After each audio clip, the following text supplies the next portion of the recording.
It's so dim. It's like this camera is so bad. This needs to be adjusted. Do you want to maybe, I don't know, do you want to move it up? If you want to try, yeah. I think it's okay over here. Okay. I mean, they have the other lectures. If you don't mind, I'm gonna open this door to keep the kind of air moving. If it gets too loud from outside, I might ask you to close it. Yeah?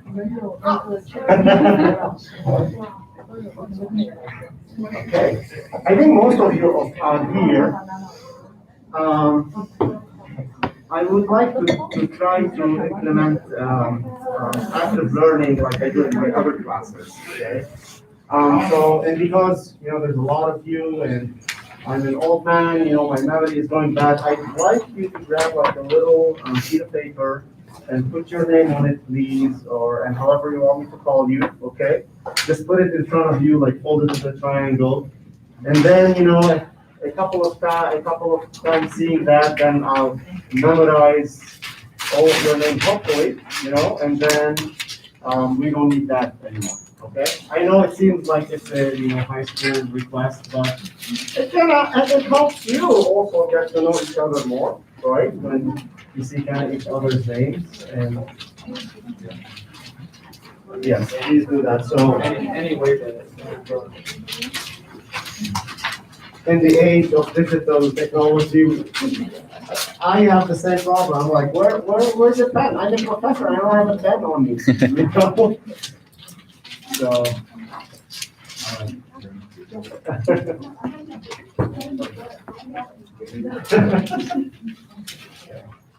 Oh, great.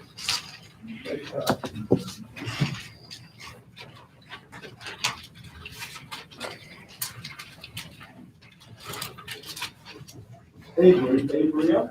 Adria.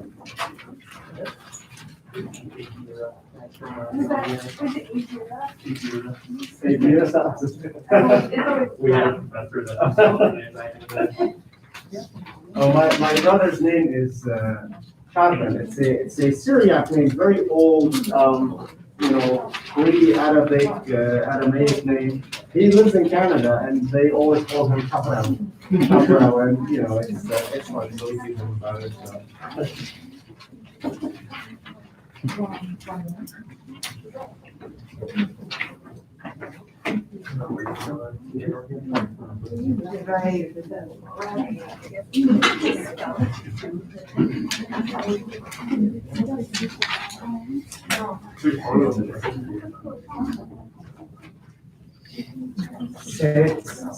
Say on. Okay. Far back, you might want to use a larger font, Russian font size.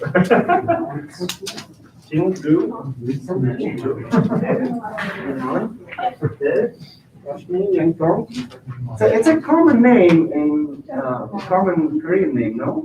No? Is it? Because I swear I had two students in numerical methods, Yongkyong. Yeah. So, okay, but your names are it's Yongkyong Cho, right? Not Yongkyong, right? Okay. Chanju. Yeah. Yunji Sen. Yeah. RT. Jessica. No. Thank you for the call. Sufyan? Yeah. Yes. Yeah, great. Thank you, everyone. I suppose we can get started. So, good morning again for the second lecture. On the YouTube channel, what I did, I created two playlists for fluid mechanics. One of them, I called it the permanent playlist. That's what I told you about last time, that I had recorded these high-quality videos with discussions about primary individual topics that we're going to discuss throughout the course, like Bernoulli equation, potential flow, potential vortex, your individual small chunks. So I call that the permanent, okay, set of lectures. You always refer to those, okay, as you go through the course, etc. And I have another playlist called Current, where I'll be recording the current installation of the course, where I'll be here in class on the board talking to you. I might potentially miss one of those recordings due to a technical difficulty. I forget my laptop, or Hayden doesn't make it, or we forget the camera. But if that's the case, you always go back to the permanent lectures. You will find the same material discussed clearly and in a better quality. Okay, I hope that's clear. I put those links in the syllabus for the playlists, and subscribe to my YouTube. I need about 140 more subscribers, and then I can live stream from my phone, which makes the logistics so much easier. I can just put my phone over there and not worry about converting video and saving it and all of that stuff. Okay. All right. Do you have any concerns, questions about our discussion last time? The syllabus, the goals, the objectives of the course? Okay. So we're going to continue now. We're going to start getting more involved in the study of fluid mechanics. And I mentioned last year in my notes that, we live in a world dominated by fluids: the air we breathe, the water, honey, toothpaste. Is toothpaste a fluid? Yeah, is it a fluid? Well, why? It's a version fluid. Okay, that's farther than what I was anticipating. But toothpaste. So what's the difference between toothpaste and water? So let's say you get a cup of water, put water in it, and if you turn the cup, what happens? The water's going to fall down, correct? Okay.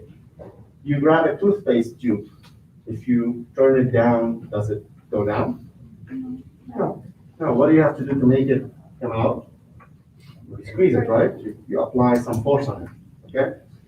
So that's going to lead us to the definition of fluid. Now, the study of fluid mechanics is involved with two things: fluids and mechanics. First, let's define.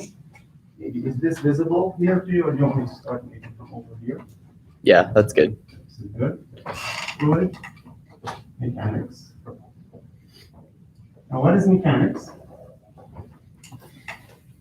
The word mechanics, the definition of the word mechanics is the study of forces and displacements. So that's by definition just what the word means. The word mechanics, when you hear something mechanics, the word mechanics strictly means the study of forces and displacements. Now, colloquially, we might understand mechanics like how things work, right? So the mechanics of air conditioning, or the mechanics of the bulldozer over there, right? How does it work? Okay, but strictly speaking, it is the study of forces and displacements. Now you can say, okay, fluid mechanics is therefore the study of how fluids react to forces and displacements. Okay? Now, sure, and trust me, I'm not trying to bore you with these definitions. I know they might seem like too, untangible, but we have to clear that rigorous aspect of the course. And I know some of you might have seen this before, but again, it takes a lifetime to understand fluid mechanics, so it's always good to revisit these definitions. Okay. So fluid mechanics is then the study of how fluids respond to forces and displacements. Now the question is, what is a fluid? What is a fluid? So we had this discussion: water, we call water as a fluid, and air is a fluid, okay? But toothpaste, like toothpaste, you have to, it behaves like a fluid, but it's also not doing the same things that the water did. So there's something more to a definition of it, to what a fluid is, than meets the eye, I suppose. Does anyone want to take a stab at this? It's a substance that continually deforms to shear force. Okay, so I'm glad you picked that up. Now I want you to define all of those words. So yeah, if you answer a definition because you pre-studied the material, that's great. I want you then to back up your claims, okay? So you are correct. So strictly the definition, what RT said is that a fluid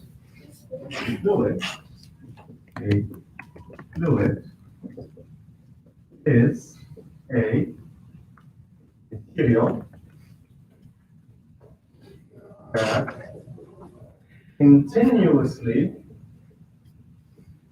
this is very important, continuously deforms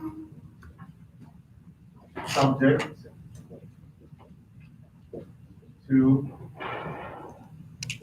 shear forces.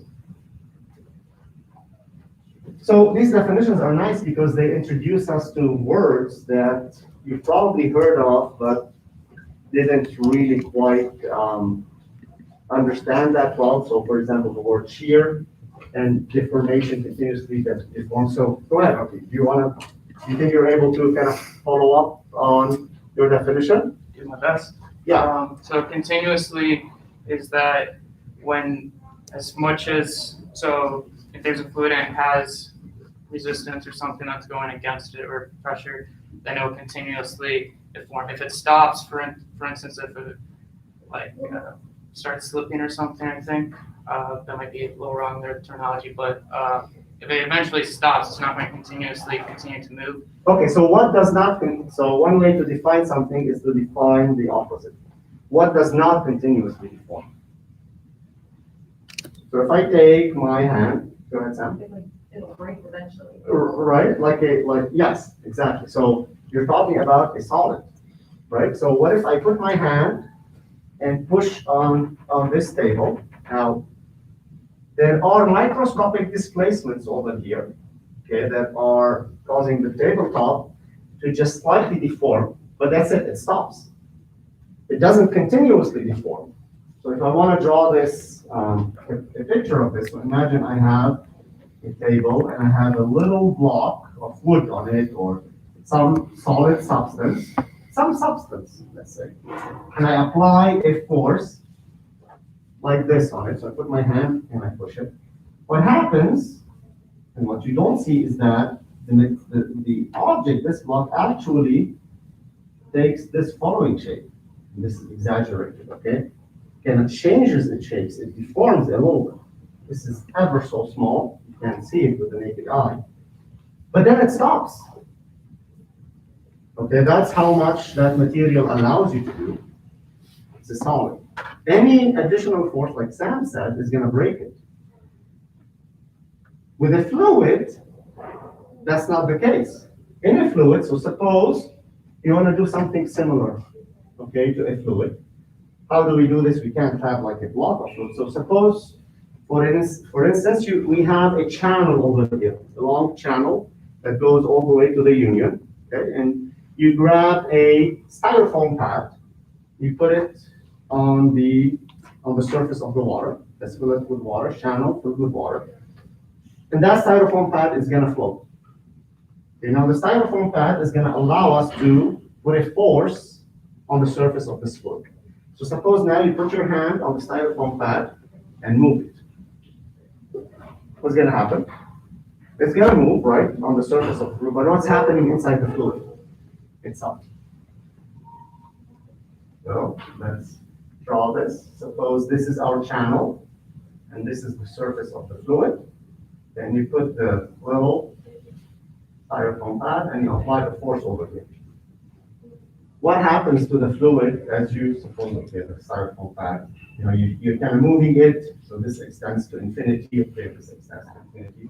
What happens as you move this surface is going to move, the fluid under it is going to move with it, okay? It's going to continuously keep moving, and it's going to keep moving and moving until all the energy dissipates.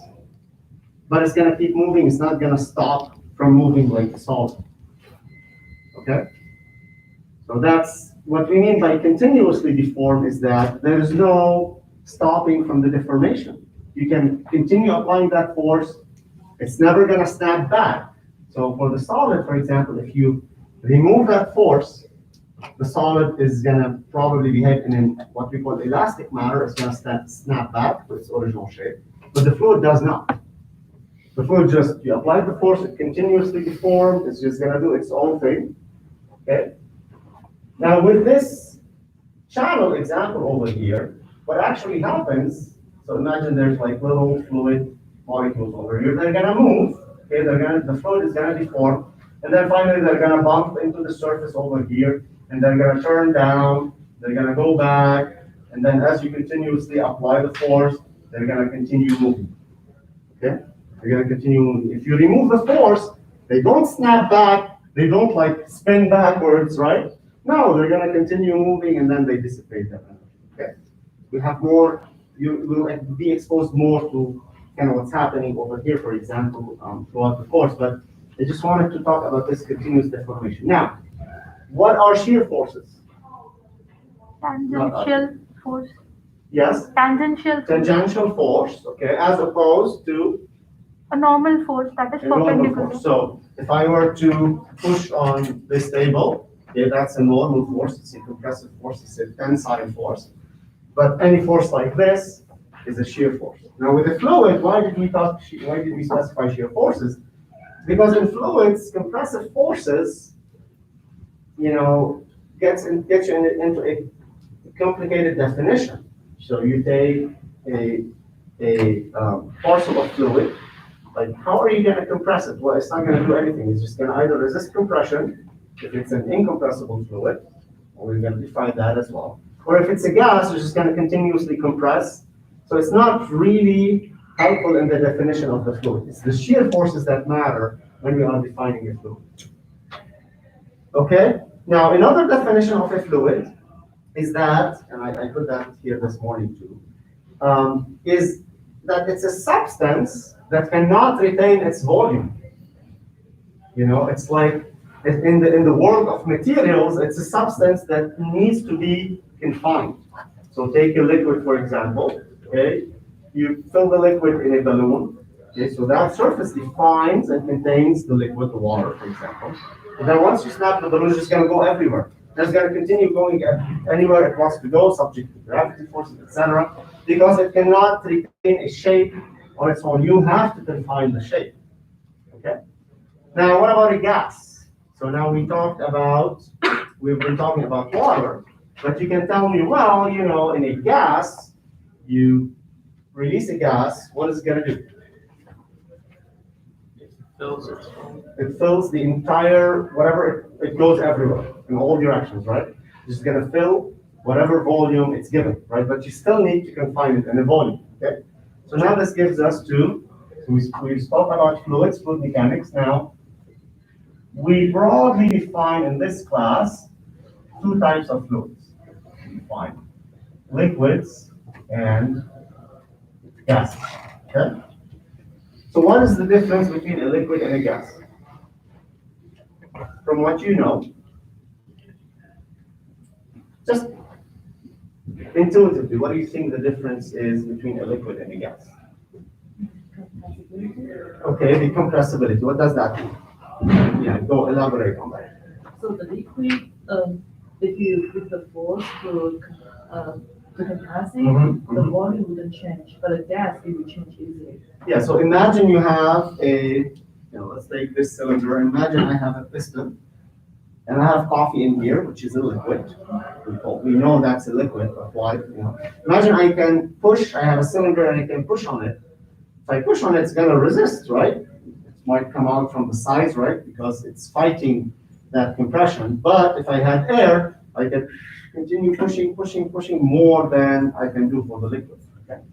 Now more rigorously speaking, and following up on Professor Hafner's class, if you look at the kinetic theory or the atomic theory of matter, everything is composed of little parcels of that thing, of that material, right? Call them atom molecules. We're gonna loosely call them fluid elements, okay? So every fluid, whether it's a liquid or a gas, is comprised of liquid elements or gas elements. Okay, those could be the molecules, the atoms, however you wanna look at that. Now, in a liquid, those little molecules, they are more closely packed to each other. Therefore, there's no room to bring them even closer to each other. So it's like asking you to sit even closer to each other. You're already sitting so close to each other, right? There's no more room. But between you and RT, there's more space for you to move around, right? To be compressed closer to each other. That's kind of a loose definition of what that means. Okay. Now, you probably learned this in science. We say that liquids have stronger cohesive forces, and gases have less of those forces. Okay. All right. Now we've cleared those definitions. Okay. We need to define a couple of other important things. Again, I'm not trying to bore you with these definitions. They're important to set up what we're going to talk about for the rest of the course. When I say, okay, so we're gonna take this idea of, you have a bunch of, gas. Let's suppose you have a bunch of gas molecules defined in this room, okay? And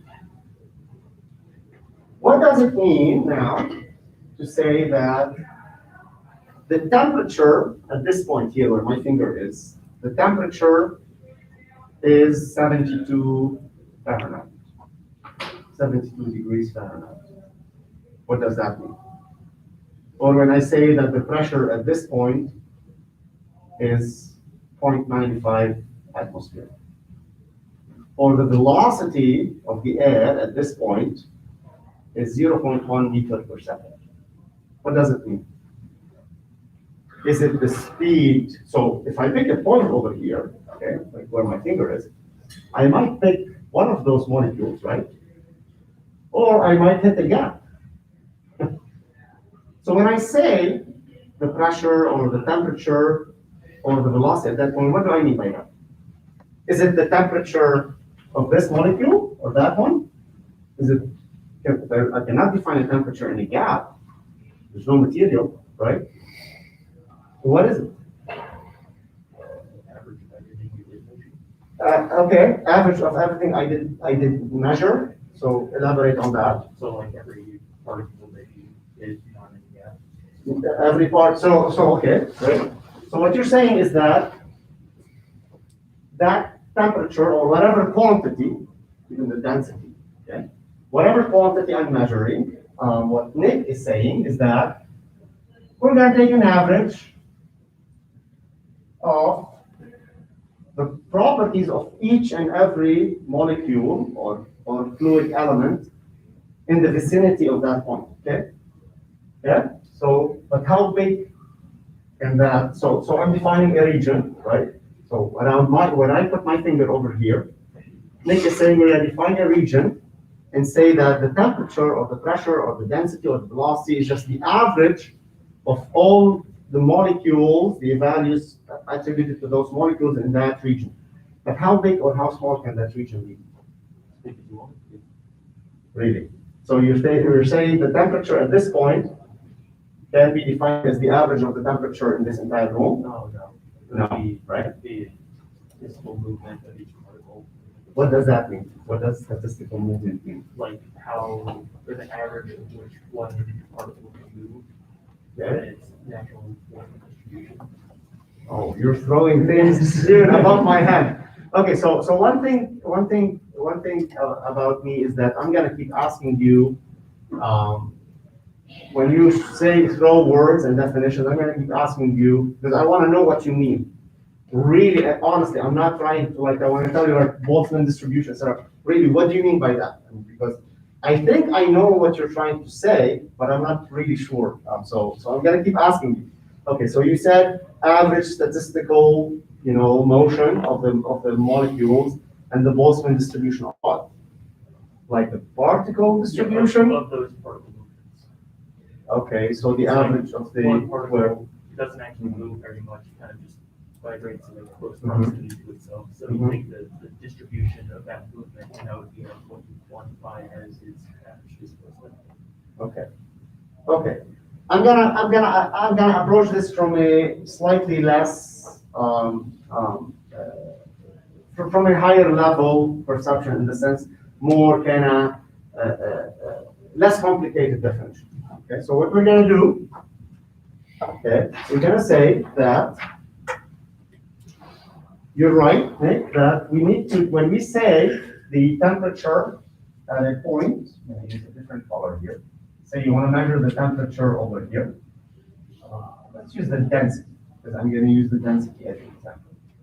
Okay, the density at this point is the average, okay, mass per unit volume in some volume over here. So by definition, you know the definition of the density is mass over volume, correct? And I'm going to say that because this is a very small region in space comprised of very small molecules with very small masses relatively, it's very small volume, I'm going to say that this is equal to delta M, from delta M over delta P, okay? Now delta M is, you could say, the sum of the masses of all of the molecules in this volume, okay? And delta V is some volume. So our goal now is to figure out what is the smallest region of space where we can say, I'm going to put up my point here, I'm going to get an average, and that average is really a solid representation. Okay, it's a good, not solid, it's a good representation of the actual density or temperature or property of that fluid in that region. Because if we take that volume too big, it's not going to make sense, because the temperature over there, we know, might be colder over there, it might be warmer. So you cannot define the average over here taking such a large volume. But if we take a very small volume, we might not get any molecules. Okay, so we're going to do an experiment together. I wish I could do the experiment with you in person, but I'm going to describe the results of the experiment. Okay, what we're going to do, we're going to plot. We're going to let's take water as an example. That's the example I give in the notes. The density of water, we read that the density of water is 999, let's say 1,000 kilograms per cubic meter. Okay, mass per unit volume. Okay, and what we're going to do, we're going to take water and we're going to start. Imagine we have a device that is going to sample. It's going to create. Just going to say, okay, I'm going to take a volume, some delta V. This is delta V, the volume. I'm going to take different volume sizes and count the water molecules in that volume. Take the sum of their masses. So you found 3 water molecules. You take their masses, so 3 times the mass of the water molecule, and divide by that volume. What you will see is that, so if this is delta V, what you will notice is that initially, if you take a very small volume, you might hit 1 molecule, or you might hit no molecules at all. But delta V is so small. So let's say you hit 1 molecule, and delta V is so small, you're going to get a very large value for the density. Then you increase the volume a little bit, you might get 5 molecules or 2 molecules. Okay, so these experiments differ, but what it actually looks like, you get something like this. As you continue increasing your volume, okay, initially you're hitting 1 molecule or no molecules, 10 molecules, but as you increase your volume, there's more sense of kind of isotropy. There's more, all the molecules, you're always gonna guarantee to capture some molecules, and you can continue getting normal values for the density, but then eventually what happens in practice, you stabilize. Okay, your value for the density stabilizes. Okay, so once you hit this point over here, we're gonna call this delta V star. That's the volume, that is the smallest volume we can use to say, okay, we can define a quantity, a continuum. We can say, okay, anything larger than this delta V star, we are in the continuum sense. We can continuously measure properties without having to worry whether you're measuring the property of a particle, of a molecule, or not. Now, that trend does not continue the same way like this, because as the volume increases, then you're going to have uncertainties because of the changes in space. Like if you're measuring the density here or the temperature here, and you take a volume the size of the room of the planet Earth, it doesn't make sense. You're capturing local effects somewhere else. So what happens, actually, you might get something, trends like this, crazy trends like that. Okay? We call this region microscopic uncertainty. Okay. Uncertainty. And this region, macroscopic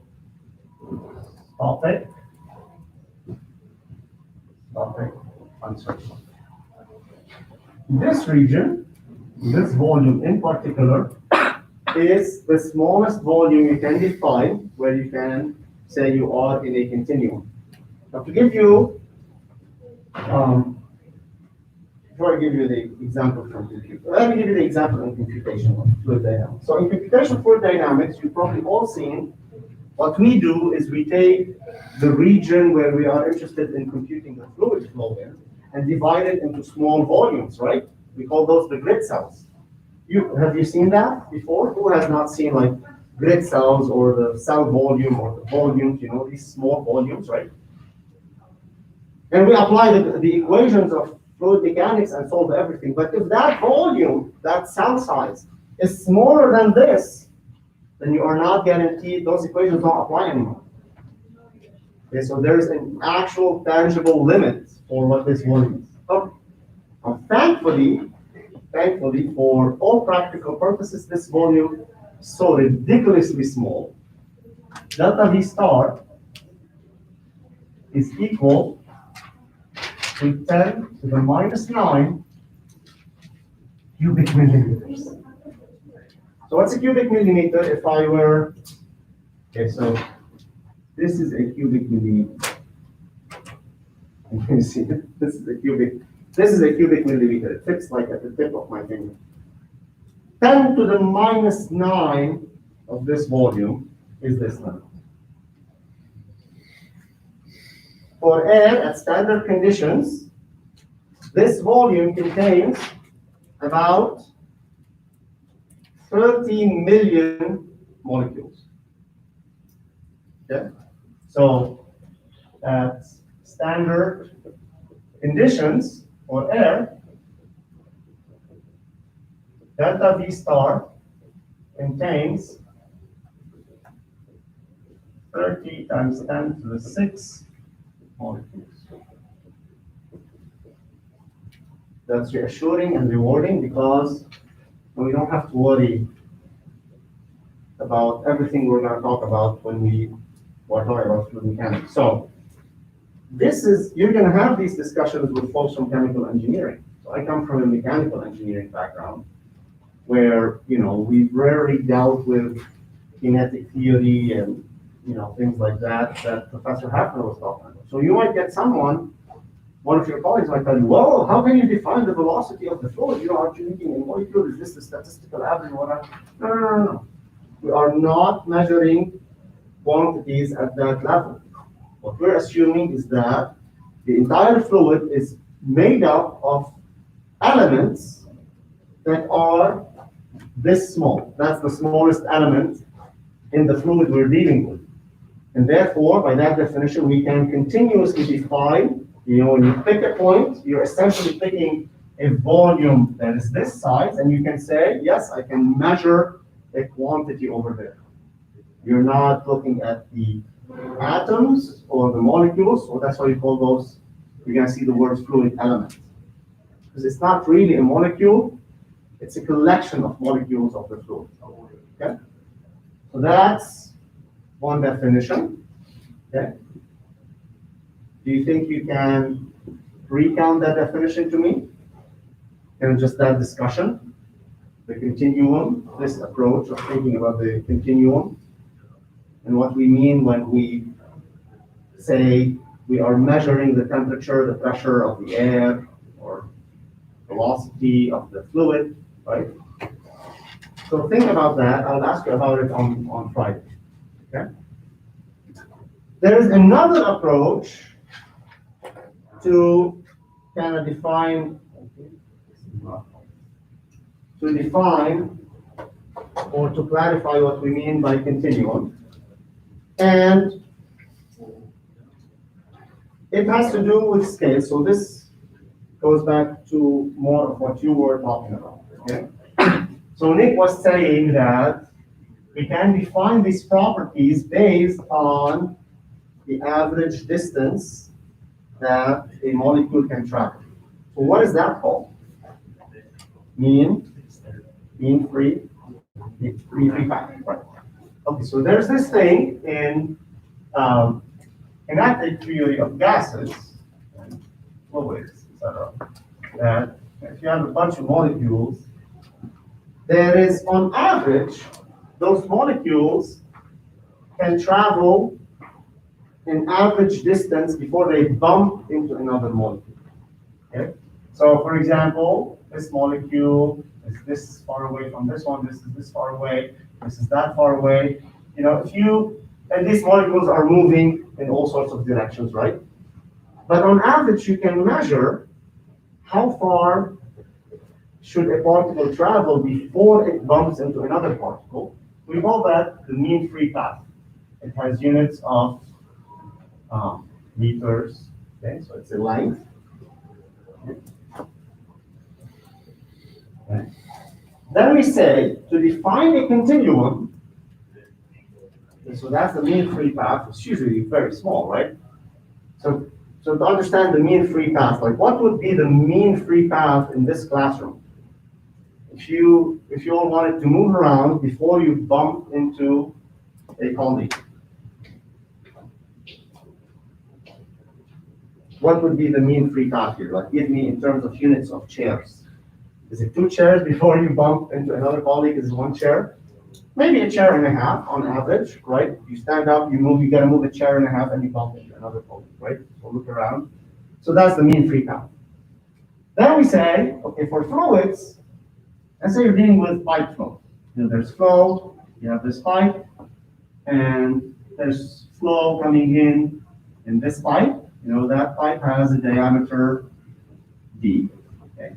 And typically we say, you know, every fluid flow problem has a characteristic length. A length that is so important for the flow that kind of dictates what is going to happen in that flow. And you know, we will learn that as we go along with dimensional analysis. But in pipe flow, typically the diameter of the pipe is very important for normal length pipes, like, you know, pipes in this room.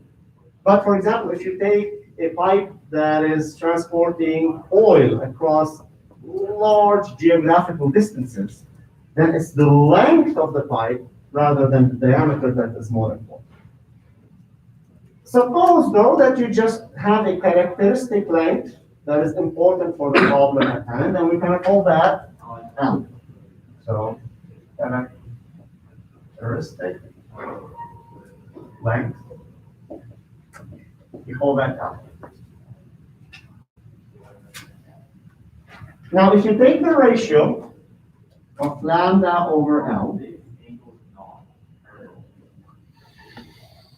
so those are in units of length, right? So this ratio is meter over meter. So it is dimensionless. So it has units of 1 or 0 if you want. Okay? It's dimensionless. So let's just use 0. Okay? Has units of 0. So that nomenclature, the brackets that I'm putting, the square brackets, refer to the units. So what does that ratio tell you? So you have 3 situations here, right? Lambda over L is much smaller than 1. Lambda over L is equal to 1. And lambda over L is much larger than 1. You have 3 situations, right? The first one, lambda over L less than 1, much less than 1. So let's start with this one. Lambda over L equal 1. It means that the characteristic size of your problem is of the same size as your mean free path.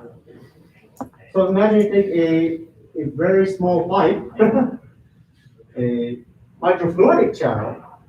The size of the microfluidic channel might be almost just equal as the mean free path.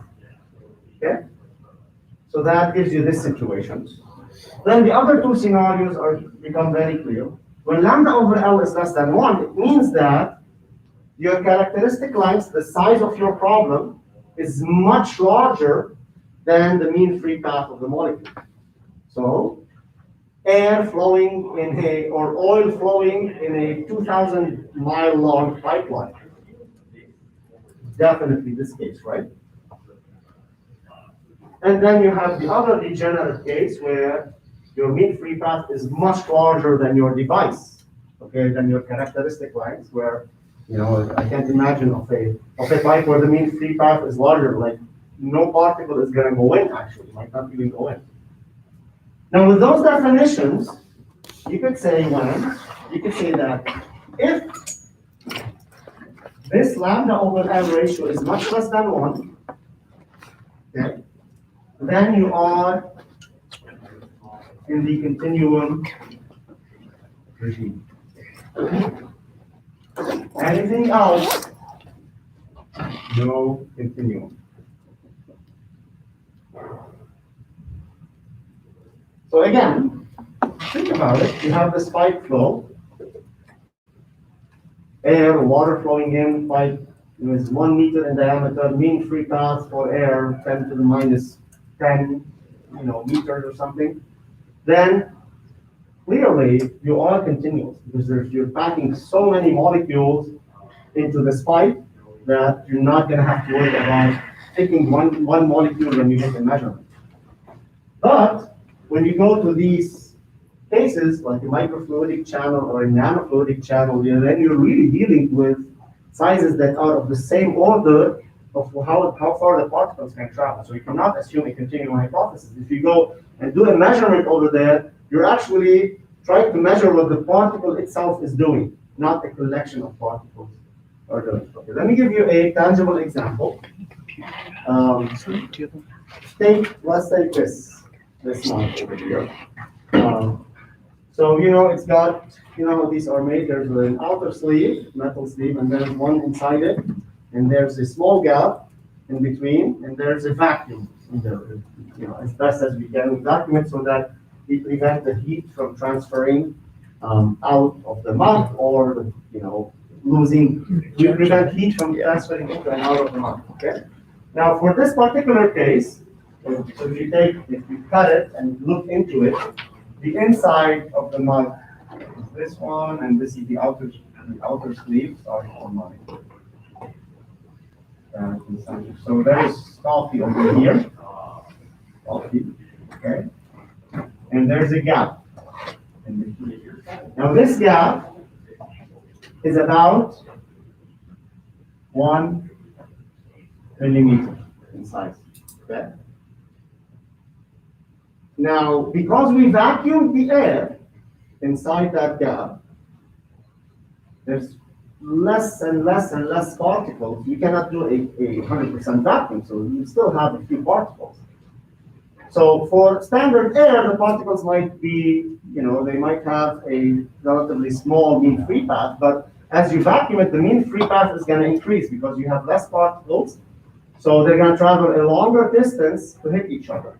So in this case, our characteristic length is out, and suppose that lambda is about also 1 millimeter. So in this case, can I assume a continuum hypothesis within the gap? No, because there's not enough particles in that gap to be able to conduct an accurate measurement, right? To say what is the temperature inside the gap, we can't say that. There's not enough particles to do that. Okay. Planetary atmospheres, rarefied gases, right?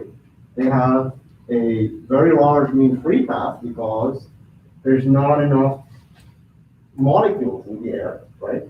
But then the characteristic distances, it depends, right?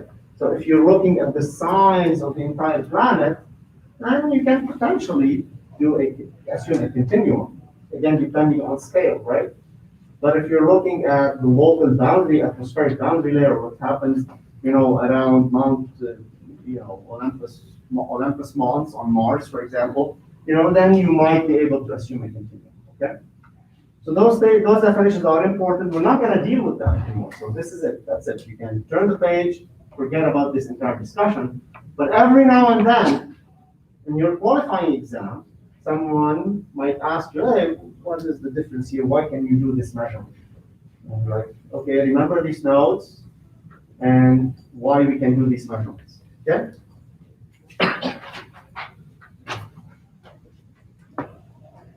All right. So let me introduce just a few, just some nomenclature, and then we can hit a review of vector calculus and algebra. So I'm hoping to cover this review in 2 more lectures. So Friday, Monday will be done with vector algebra review and the calculus that we need, and then we can start studying through the games. Okay.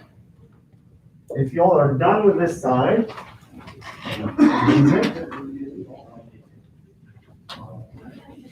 so now we're able to say with certainty to tell which problems we can do a continuum measurement, and to tell you all the problems we're dealing with in this course are going to fall within the continuum regime, within the continuum hypothesis. So all measurements we do, we can say, you can measure the temperature, the velocity, the pressure at any point in the fluid. Now to do that, typically what we need is a coordinate system. So suppose you have some fluid region, we will always define a coordinate system,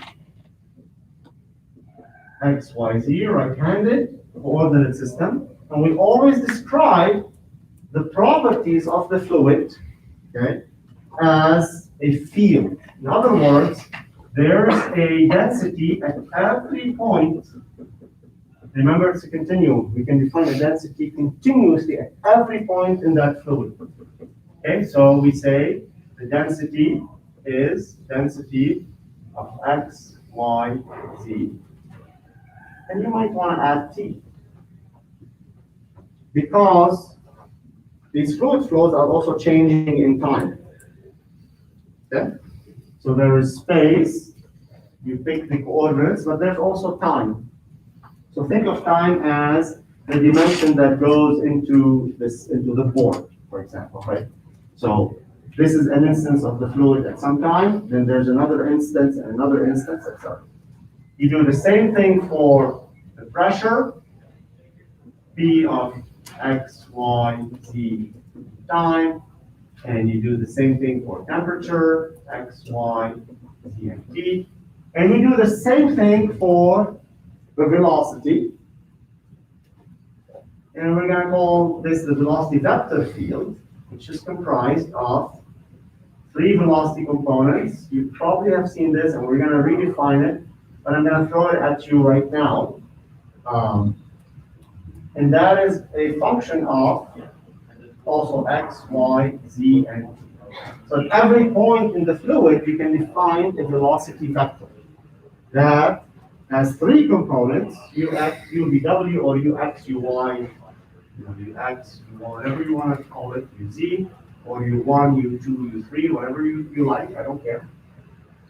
Now let me ask you, is each one of those velocity components, is it also a function of x, y, z, and t?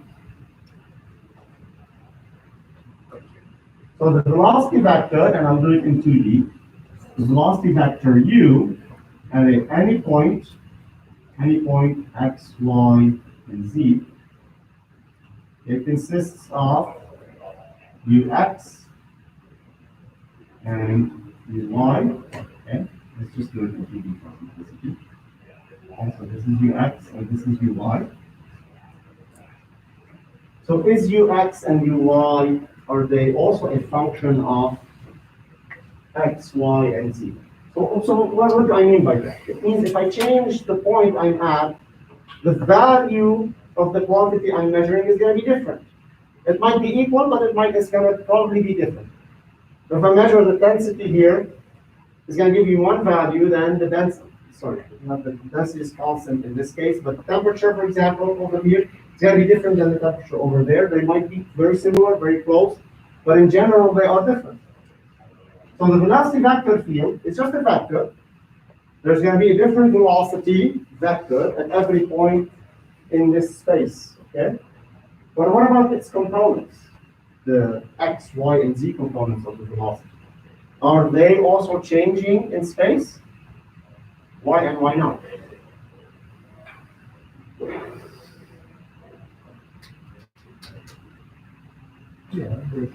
Yes. Yeah. Pardon me?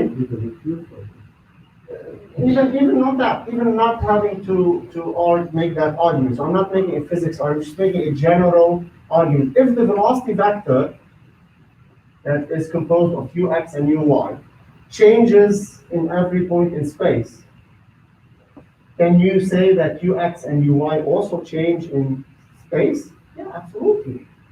Ux and uy are just a simplification for us. It's a mathematical trick, if you say, to help us make sense of how we are going to describe fluids mathematically. But they are no different. Ux or u and v and w, the individual components of the velocity, which we're going to define later, they are no different than the pressure and the temperature and the density. They change in time and they change in space. And therefore, they cause the velocity vector to change. So another way to think about it is that really there are no vectors in a fluid. Vectors are just a human-created abstraction, right, to describe the fluid flow. But in reality, the fluid doesn't care it has a vector or not. It just moves in this direction, that direction, that direction, that direction, right? We use a vector notation to simplify the analysis, but in reality, it's just all, directional, right? Different directions, different components. We call those scalars, which we will talk about next time. So I think I have 4 more minutes. Yeah.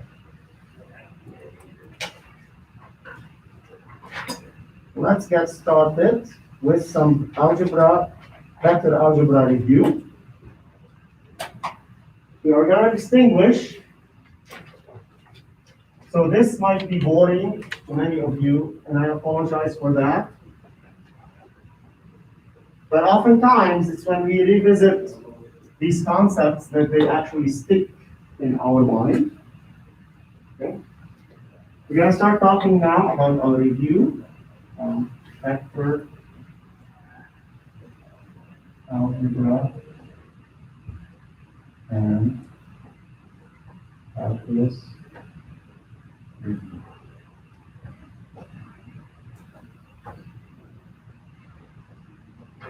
We're going to define a scalar quantity, a vector quantity, and a tensor quantity. So what's a scalar?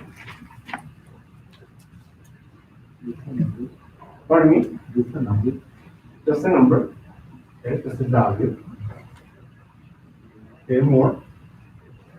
So what's an example of a scalar? Pardon me? Mass. Temperature. Pressure.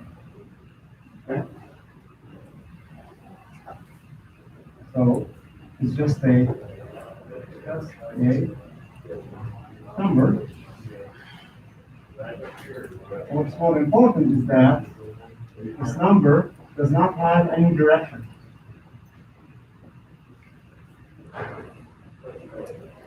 T, density, okay? It's just a number, doesn't have any direction. So it's like when you're asking someone, where is WEB 1248? You say, it's that way, right? So you're giving a direction. But when they tell you how much did you get on your exam, you say 99.9. It's just a number, right? It doesn't have any direction. Okay? That's a number. So in fluids, we're going to be dealing with scalars, temperature, pressure, densities, okay? We're also going to be dealing with quantities that are vectors. So what's a vector? Something that has magnitude as well as direction. As well as direction. So it's a scalar with a direction, right? So it's like saying you go 20 feet, go 20 feet that way, right? So you're giving directions, you're telling the person, go this much, but in that direction, okay? So So it is a value plus a derivative. Okay, what about the much dreaded tensor? Tensors are just crazy. I promise you we're not going to deal with tensors in this course. And I don't know why people adopt them sometimes. To me, clarity is more important than math prowess, being fancy, etc. Right? If you can do something with the easiest, with a tool that can describe everything and deliver the message clearly, then go ahead and do it. So one simple definition of a tensor is just a bookkeeping of non-related components. I'm going to leave it at that. Okay.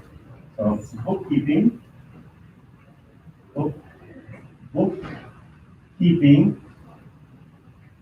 of non-related quantities.